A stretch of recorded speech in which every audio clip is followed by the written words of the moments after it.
Hello. Hari na ang update ta subong. Yan. Bali ang ato tapos naman to siya. Matapos na to namon kagay na. Kag ari tapos naman siya. Kag ang ari tapos naman. Way na sang ano.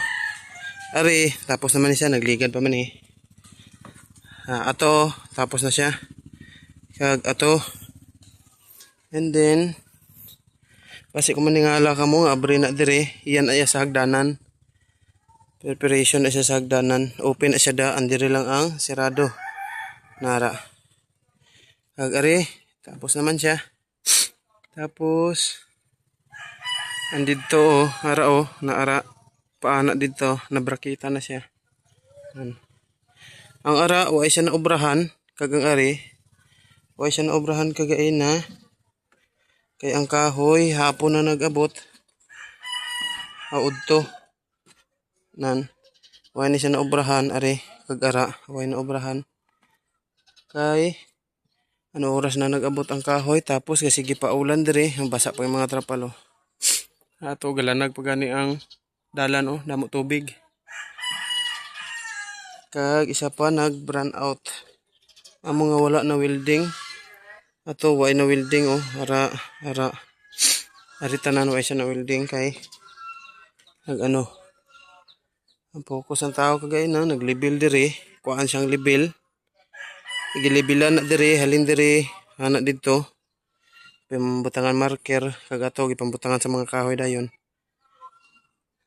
Kay para mapareha sa sini, mabutangan siya sa amo sini.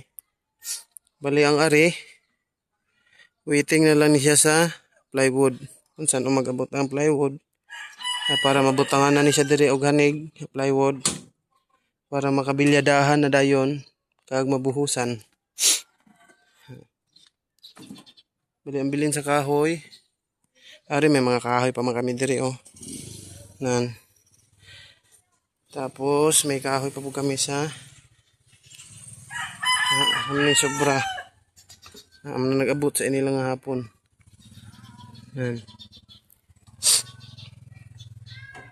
Hindi na siya kayo korolbaan diri kung maglatay-latay ko. Hindi na kayo korolbaan.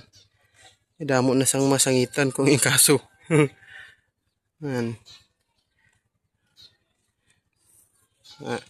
Mali diri amo nang obrahon diri siguro lang. Siguro obrahon namon buwas. Para sito okay nasugdan naman namon na sa inilang hapon ara ato na buwas diri naman. Ayan. Kag ara ang bukid di kataon. Kag ato ang island po doon di po kitaon. Kag sunset naman siya ang update. Bali ara nabutangan na siya. Andito nga side sa kilid tagyambal ko butangan to sang para sini nga mga kahoy. Para mabutangan sang amo sini balabag sa babaw. Para maglibil siya sa beam para sa buhos. Okay, thank you.